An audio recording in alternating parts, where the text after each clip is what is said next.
সেই জায়গায় আজকে আমরা এখানে আজকে এই আলোচনা সভাটা করতে যাচ্ছি। আমাদেরকে ভুলে গেলে চলবে না যে আজকে শহীদ রাষ্ট্রপতি জিয়াউর রহমানের সবচেয়ে বড় যে দুটি গুণ ছিল, একটি হলো তার সততা আর একটি হলো দেশপ্রেম। আজকে বিএনপির প্রত্যেকটি কর্মীকে শহীদ রাষ্ট্রপতি জিয়াউর রহমানের আদর্শের কথা বলবো। সততার মাপকাঠিতে আমি পরীক্ষিত নেতা হব না, দেশপ্রেমে আমি উজ্জীবিত হব না। সেটি হলে কিন্তু আজকে তারেক রহমানের জন্মদিন উদযাপন শুধু উদযাপনই হবে, কিন্তু তার আদর্শ বাস্তবায়নের কোনো কাজ হবে না। আজকে আমার বাম পাশে জনাব তারেক রহমান এই অফিস করেছিলেন অনেক শখ করে, আমার মনে আছে, আপনাদেরও মনে থাকার কথা। এই অফিসে আজকে তারেক রহমান থাকার কথা। 12 বছর এই অফিস তারেক রহমান দেখতে পারে না। আমরা কষ্ট পাই বগুড়ার মানুষ যখন দেখি তারেক রহমানের অফিস তালাবদ্ধ থাকে। আমরা কষ্ট পাই যখন দেখি বগুড়ার বিএনপি দ্বিধা বিভক্ত, একজন আরেকজনের বিচারকরণ করছে। অথচ তারেক রহমান যদি ক্ষমতায় থাকে আপনারা কিন্তু সম্মানিত হবেন, আমরা সম্মানিত হব। তারেক রহমান যদি নিগৃহীত হয়, তারেক রহমান কিন্তু সবচেয়ে বেশি কষ্ট পায় যখন বগুড়ার এই নেতৃবৃন্দ সবাই আপনারা বুকে হাত দিয়ে বলুন। আমার কথাই যদি আমি বলি, আজকে রাজশাহী বিশ্ববিদ্যালয়ের শিক্ষকতা করি, আজকে লালু ভাই এখানে আছেন, তারেক রহমানের সুদৃষ্টি ছিল বলেই কিন্তু আমরা আজকে এই জায়গায়। আপনারা যারা এখানে সবাই যারা আছেন, আজকে তারেক রহমান যদি সুস্থ হয়ে এই বাংলাদেশের 56,000 বর্গ মাইলের দেশে ফিরে আসতে পারেন এবং সেই যদি স্বাধীনতার ঝান্ডা তার বাবা যেভাবে 71 সনে মুক্তিকামী মানুষকে স্বাধীনতার ঘোষণা দিয়ে উজ্জীবিত করেছিলেন, আগামী দিনে বাংলাদেশের এই তরুণ সমাজ, এই নির্যাতিত সমাজকে উজ্জীবিত করতে পারে একমাত্র তারেক রহমান। সেই জন্য আমি আপনাদের কাছে করজোড়ে নিবেদন করি যে তারেক রহমানের সিদ্ধান্ত, তারেক রহমানের জন্মদিন পালন করব, তারেক রহমানের সিদ্ধান্তের প্রতি শ্রদ্ধাশীল হব না। তারেক রহমানের যে আদর্শ বলে মানবো, জিয়াউর রহমানের আদর্শ বলে মানবো, তারেক রহমানের সিদ্ধান্তকে বিদ্যাঙ্গুলি দেখাবো, এর নাম কিন্তু বিএনপি হওয়ার কথা নয়। সারা জীবন আপনাদের পাশে ঘুরেছি, সারা জীবন আপনাদের পাশে থেকেছি। আপনারা কিন্তু বুকে হাত দিয়ে বলতে পারেন যে প্রত্যেকেই নেতা হয়েছেন, প্রত্যেকেই এমপি হয়েছেন, প্রত্যেকেই চেয়ারম্যান হয়েছেন তারেক রহমানের বদন্যতায়, বেগম খালেদা জিয়ার বদন্যতায়, শহীদ রাষ্ট্রপতি জিয়াউর রহমান সেই সততা এবং দেশপ্রেমের বদন্যতায়। আজকে তারেক রহমান আজকে হাজার হাজার মাইল দূরে থেকে সারা বাংলাদেশের বিএনপিকে উজ্জীবিত করার চেষ্টা করছেন।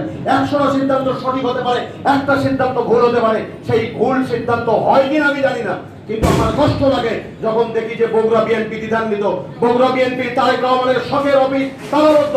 এই বিষয়গুলো যখন হয় তখন কিন্তু আমাদেরকে ঐক্যবদ্ধ হবে, কাঁধে কাঁধ মিলিয়ে আগামী দিনের বগুড়াকে, যেখান থেকে সারা দেশের মানুষ তাকিয়ে থাকে এই বগুড়ার দিকে, সারা বিএনপি তাকিয়ে থাকে এই বগুড়ার দিকে, সেই বগুড়া বিএনপি আগামী দিনে তারেক রহমানের নেতৃত্বে, আজকে বগুড়া জেলা বিএনপির নেতৃত্বে, ছাত্রদল, যুবদল, স্বেচ্ছাসেবক দলের নেতৃত্বে আজকে আগামী দিনে মাথা খাড়া করে কোমর সোজা করে দাঁড়াবে এবং এই গণতন্ত্র অবরুদ্ধ, মিথ্যা মামলা, হয়রানি, নির্যাতন যেগুলো চলছে সেগুলোর থেকে মুক্ত হতে হলে আমাদের বিএনপির প্রত্যেকটা নেতা কর্মীকে তারেক রহমানের আদেশ, নির্দেশ, পরামর্শ আগে নেতা হিসাবে মান্য করতে হবে। তাহলে আমি মনে করি আজকে শহীদ রাষ্ট্রপতি জিয়াউর রহমানের সুযোগ্য সন্তান তারেক রহমানের জন্মদিন উদযাপন করা সার্থক হবে এবং সফল হবে।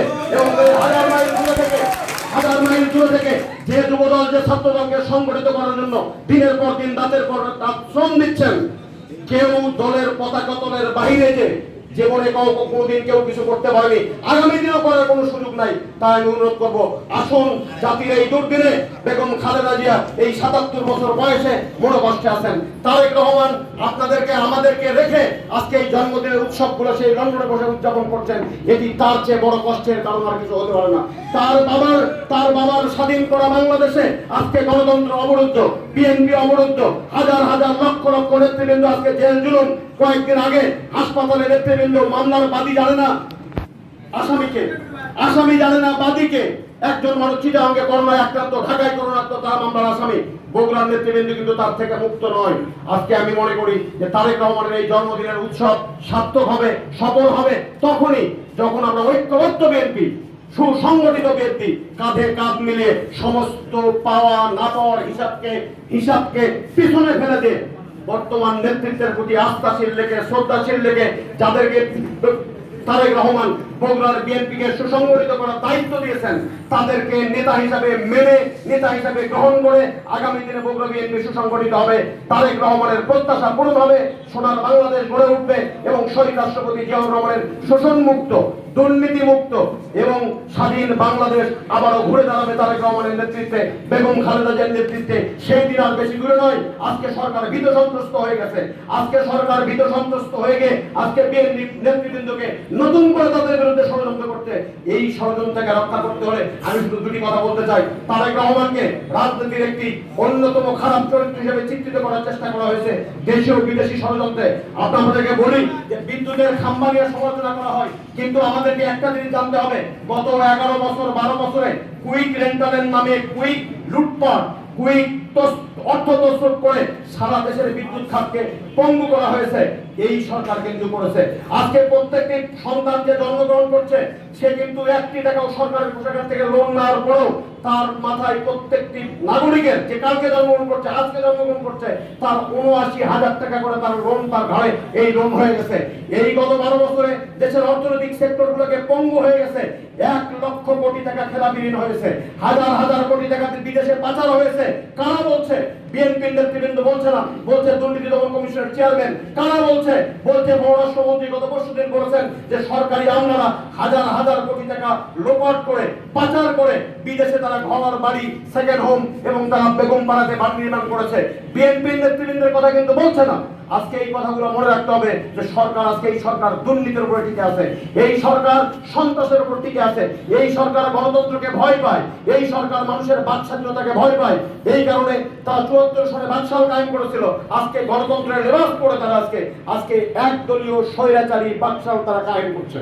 আজকে সেই বাকশালের হাত থেকে এই দেশকে মুক্ত করতে হলে তারেক রহমানের খুবই প্রয়োজন, গণতন্ত্রের জন্য প্রয়োজন, মানচিত্রে বাঁচানোর জন্য প্রয়োজন, আপনার আমার অস্তিত্ব টিকে রাখার জন্য প্রয়োজন, ৫৬,০০০ বর্গ মাইলকে স্বাধীন করার জন্য প্রয়োজন, মানুষের বাক স্বাধীনতা ফিরে আনার জন্য প্রয়োজন। এই জন্য আসুন, আমি বগুড়ার মানুষ হিসেবে আপনাদের শুধু একটি কথা বলি, আপনারা বগুড়ায় থাকেন, আমরা বগুড়ার বাইরে থাকি। আমার কথায় যদি কেউ কষ্ট পেয়ে থাকেন আমি করজোরে ক্ষমা চাচ্ছি, কিন্তু এটি তো বাস্তবতা, এটি তো সত্য। সারা দেশের মানুষ বগুড়ার দিকে তাকিয়ে থাকে, সারা দেশের মানুষ গোলাম মোহাম্মদ সিরাজুল হকের একটি কথা শোনার জন্য তাকিয়ে থাকে, সারা দেশের মানুষ হেরালুজ্জামান লালুর কর্মকাণ্ড দেখার জন্য তাকিয়ে থাকে, সারা দেশের মানুষ তাকিয়ে থাকে বগুড়া বিএনপি থেকে কি ঘোষণা আসবে। সেই ঘোষণায় উজ্জীবিত হয়ে সারা বাংলাদেশের মানুষ তারেক জিয়ার নেতৃত্বে আগামী দিনের গণতন্ত্র লড়াই সংগ্রামে ঐক্যবদ্ধ হয়ে কাজ করবে। এই কথাটা আমার মনে রাখতে হবে। ঠিক একইভাবে যদি বগুড়ায় যদি কোনো বিশৃঙ্খলা তৈরি হয় সেটিও কিন্তু সারা দেশের মানুষ কষ্ট পায়। তারেক রহমান সবচেয়ে বেশি কষ্ট পান। আমার সাথে কথা হয় না, আপনাদের সাথে নিশ্চয়ই কারোর সাথে কথা হয়। এই মঞ্চে যারা বসে আছেন বুকে হাত দেওয়া বলুন, উনি নিশ্চয়ই কষ্ট পান, ওরা রক্তক্ষরণ হন। এই বগুড়া নিয়ে উনি সারা দেশের মধ্যে একটি মডেল বগুড়া হিসেবে তৈরি করতে চান, যে মডেলকে কেন্দ্র করে আগামী দিনে সারা বাংলাদেশের বিএনপি সুসংগঠিত হবে। সেই কাজ বগুড়া বিএনপি শুরু করেছে। আমি তাদের শুভকামনা করছি যে নির্বাচনের মাধ্যমে নেতৃত্ব তৈরি হচ্ছে, নির্বাচনের মাধ্যমে নেতৃত্ব তৈরি হবে এবং যোগ্য নেতা, যোগ্য নেতৃত্বে প্রতিষ্ঠিত হবে এবং তাদের নেতৃত্বে আগামী দিনে মুক্ত তারেক জিয়া স্বাধীন বাংলাদেশে পুনরায় ফিরে আসবেন। স্বাধীন বলছে এই কারণে যে আজকে স্বাধীন এই বাংলাদেশের অধিকাংশ আসন পরাধীনতার শৃঙ্খলে আবদ্ধ। আমার সব দিয়ে দিয়েছি ভারতকে, কিছুই আমরা পাই না। পদ্মায় পানি নাই, তিস্তায় পানি নাই, স্বাধীনতা নেই, দেশের সবকিছুর সিদ্ধান্ত হয় অন্য জায়গায় থেকে। আমি আমার বক্তব্য দীর্ঘায়িত না করে পরিশেষে শুধু এইটুকু বলতে চাই যে আসুন আগামী দিনে পৌরসভা নির্বাচন বগুড়া একটি মর্যাদার জায়গা। ভোট চোরেরা ভোট চুরি করার জন্য প্রস্তুতি নিচ্ছে, সেই ভোট চোরদেরকে প্রতিহত করার জন্য এবং ধানের শীষের প্রার্থীকে বিপুল ভোটে বিজয়ী করার জন্য আগামী দিনে এই বগুড়ার নেতৃত্বে সবাই সুসংগঠিত হয়ে কাঁধে কাঁধ মিলিয়ে কাজ করি, সেই প্রত্যাশা রেখে এবং যারা ভুল বুঝে দূরে আছেন তাদের প্রতি করজোরে নিবেদন করি, আসুন তারেক রহমান আমাদের সমান নেতা, সমান নেতৃত্বে আমরা ঐক্যবদ্ধভাবে বিএনপির মনোনীত প্রার্থীকে আগামী পৌরসভা নির্বাচনে উপহার দিয়ে তারেক রহমানের এই জন্মদিনের সবচেয়ে বড় উপহার হিসেবে তাকে আমরা দেব, সেই শপথ নিয়ে সবাইকে ধন্যবাদ রেখে শেষ করছি। আল্লাহ হাফেজ। বাংলাদেশ জিন্দাবাদ। তারেক রহমানের জন্মদিন শুভ হোক, সার্থক হোক। ধন্যবাদ।